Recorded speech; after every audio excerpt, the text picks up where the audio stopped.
Voyons maintenant, pour toujours essayer de cerner cette marque employeur, les limites de la marque employeur. Première limite, d'abord, la marque employeur, c'est, euh, je dirais, toujours un produit de la culture d'entreprise. Euh, Ce que je veux dire par là, c'est que il est difficile d'avoir une marque employeur sans culture d'entreprise. La marque employeur, on le sent dans, c'est une sorte d'image hein, qui est donnée à voir de l'extérieur et de l'intérieur hein, pour l'entreprise. Cette sorte d'image, il est difficile euh, qu'elle soit totalement artificielle. Or, quand on a examiné la culture d'entreprise, en gros, on s'aperçoit que les cultures d'entreprise, avec les définitions un peu diffuses hein, qu'on a vues ensemble, la culture d'entreprise est quand même assez généralisée dans toutes les organisations. C'est-à-dire que même une organisation très, très élémentaire, une association, etc., a créé sa propre culture, c'est-à-dire, sinon ses croyances, mais en tout cas ses rites, ses habitudes, les manières de se comporter, etc. Et donc tous ces aspects-là, bien sûr, on va les retrouver en entreprise en général, dans la firme en général, et elles vont impacter le comportement des collaborateurs, des salariés, bien sûr. Donc la culture d'entreprise, elle est très très répandue, elle est commune à un ensemble d'organisations, y compris, comme on l'avait vu, des organisations qu'on ne connaît pas ou qu'on connaît mal, un peu clandestines ou secrètes. Et de ce point de vue-là, une entreprise qui n'aurait pas de culture, parce qu'elle est très très récente, ou parce que elle n'a pas développé suffisamment de relations humaines pour créer un peu cette culture, eh ben, aura du mal à avoir une marque employeur, ou du moins si elle a une marque employeur, cette marque sera sans doute ressentie en interne par les collaborateurs et en externe par le public, par les futurs collaborateurs, par les clients éventuellement, comme un peu artificielle. Et il risque d'y avoir un décalage entre la promesse de la marque employeur, qui a quand même pour but d'attirer en particulier les futurs collaborateurs, et la réalité.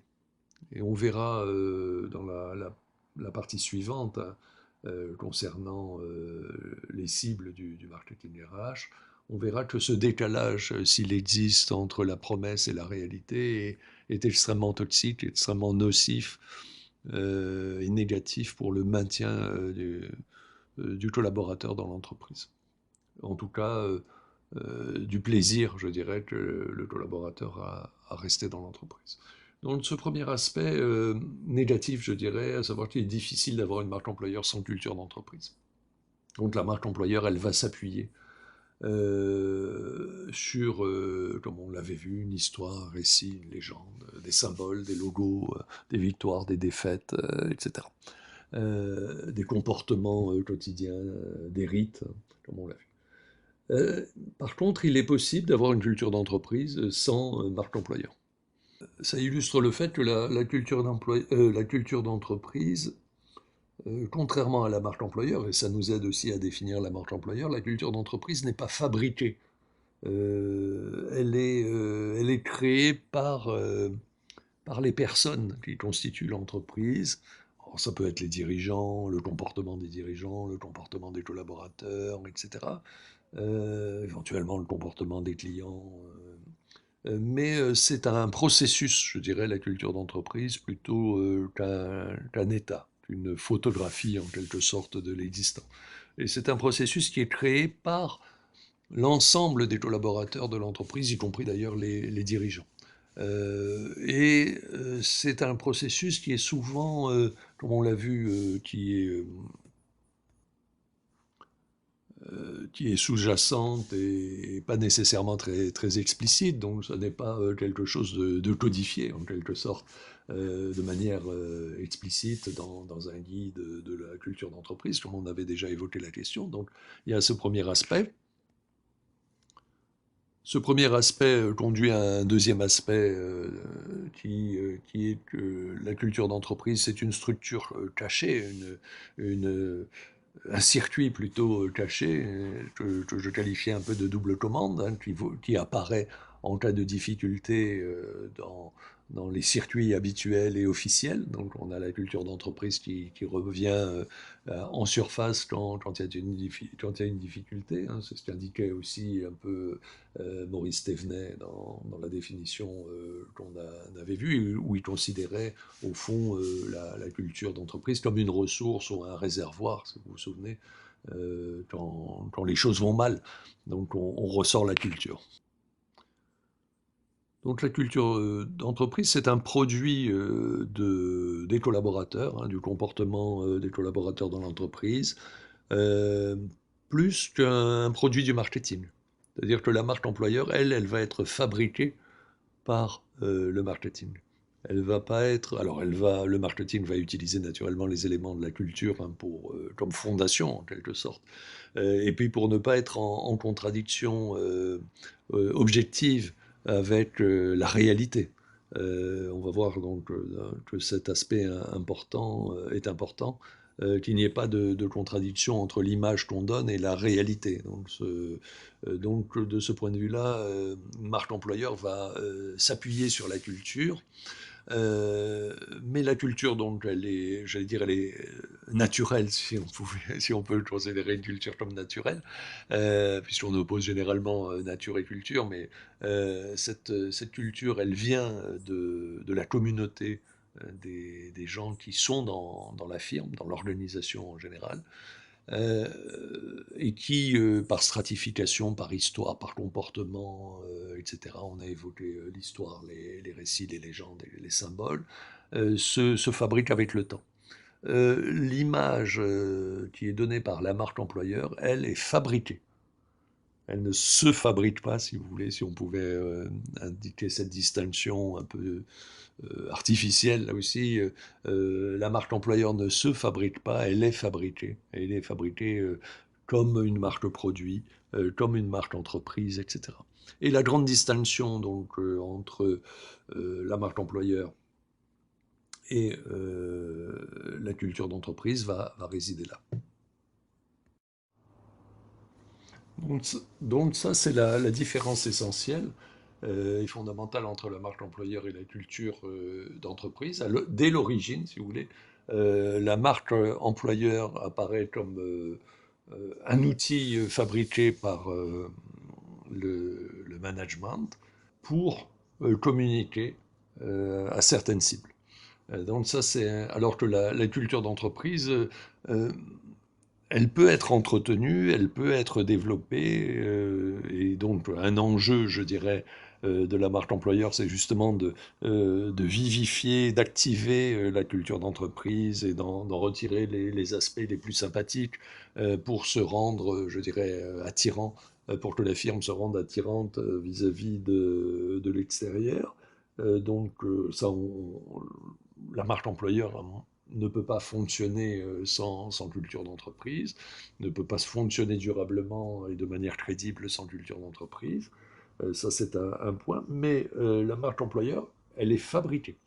Alors que la culture d'entreprise, elle se crée par les comportements de la communauté, de l'entreprise, de la firme, de l'organisation, etc. Donc ça, c'est un point qui distingue radicalement, je dirais, la marque employeur de la culture d'entreprise, même s'il peut y avoir des passerelles entre les deux. Euh, un autre point, c'est que les buts ne sont pas les mêmes. La culture d'entreprise n'a pas de vocation, je dirais, même si ça peut être utile et ça peut servir, mais la culture d'entreprise n'a pas vocation à attirer en quelque sorte les collaborateurs. Alors, bien sûr, on a vu que c'était un élément, la culture d'entreprise, qui était de nature à donner du sens à l'action des collaborateurs, à les rassurer, hein, je dirais, dans une certaine mesure.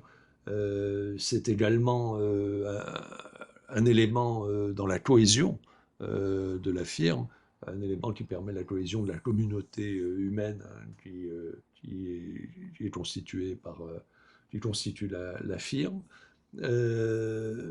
Ça peut jouer un rôle, bien sûr, dans le recrutement, hein, c'est-à-dire que à l'état naturel, je dirais, sans qu'il y ait de marque employeur, la culture d'entreprise peut être peut avoir un effet attractif, je dirais, dans le recrutement, peut aussi avoir un effet répulsif, hein, je dirais, puisque la culture d'entreprise n'est pas nécessairement positive. On ne donne pas nécessairement une image positive de la firme à l'extérieur. Et si la culture a un effet positif ou donne une image positive de la firme à l'extérieur, comme élément de cohésion, hein, comme je l'ai indiqué également, comme donnant du sens à l'action des collaborateurs ou des futurs collaborateurs, à ce moment-là, elle peut être une base, bien sûr, de la marque employeur. Mais ça n'est pas, j'allais dire, volontaire. Ça n'est pas, la culture d'entreprise ne se donne pas pour but ça. Euh, D'ailleurs, elle existe, hein, je voudrais revenir hein, sur cet aspect que j'ai un tout petit peu de mal à exprimer. La culture d'entreprise existe à l'état natif, je dirais, dans l'entreprise ou dans l'organisation en général, la plupart du temps. Et ça n'est pas une création volontaire, assumée, fabriquée en quelque sorte, comme peut être la marque employeur.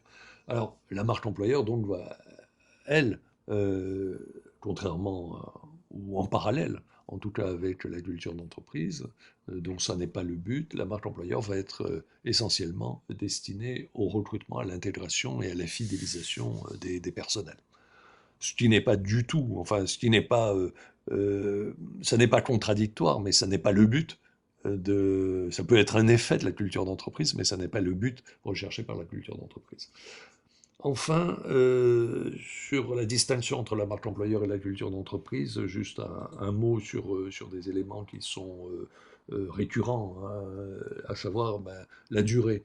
La marque employeur, souvent, est considérée, et on l'a considéré, on l'a vu au début, comme on s'est posé cette question sur la marque employeur et le marketing RH, est-ce que au fond ce sont des modes, est-ce que c'est une manière d'exprimer quelque chose qui se faisait déjà ou pas? On est toujours un tout petit peu sur cet aspect-là en matière de marque employeur. En matière de culture d'entreprise, on a dépassé, à mon avis, ce stade, d'abord parce que la culture d'entreprise commence à avoir un peu d'ancienneté, je dirais, puisqu'on en parle depuis le début des années 80. Donc on est déjà une quarantaine d'années d'expérience. Et puis la culture d'entreprise, au fond, a été nommée euh, dans les années 80, à partir des années 80, mais elle a été plutôt révélée. C'est-à-dire que ça existait déjà, la culture d'entreprise. Simplement, ça n'avait pas nécessairement ce nom-là. Mais ce dont on parle en matière de, ce dont on a parlé en matière de culture d'entreprise, c'est pour ça que j'ai insisté sur cet aspect-là, qui me paraît très très important, à savoir, vous vous souvenez, cette manière de présenter les choses avec un volet croyance, récit, légende, histoire commune, et puis un volet plus pragmatique, fait de comportements individuels, d'habitudes, de pratiques, etc. Ces deux volets de la culture d'entreprise ont été progressivement identifiés à partir de 1980, mais au fond, ils existaient, ils préexistaient dans l'entreprise ou dans l'organisation en général. La marque employeur, ça n'est pas exactement le cas. C'est pour ça qu'on se pose la question de savoir si la marque employeur fait partie d'une mode. Bon, ça a été effectivement identifié au début des années 90 par Simon Barrow et puis théorisé, si on peut dire, en 1996 dans le travail qu'il a fait avec Tim Ambler pour la London Business School. Ça a été repris, ok, on considère désormais que c'est un instrument de gestion, ou très simplement, comme on l'a déjà dit, on applique euh, en gros les outils du marketing à une clientèle particulière qui n'est pas une clientèle d'acheteurs, mais qui est constituée essentiellement de futurs collaborateurs qu'on cherche à recruter, de collaborateurs actuels en interne qu'on cherche à maintenir dans l'entreprise, à fidéliser. Mais quant à savoir si c'est une mode ou pas, c'est peut-être encore un peu tôt, ou plutôt quant à savoir si c'est un acquis définitif des sciences de gestion ou si c'est une mode, Il est encore un tout petit peu tôt. Pour l'instant, c'est un instrument qui est reconnu et qui est pratiqué, la marche employeur.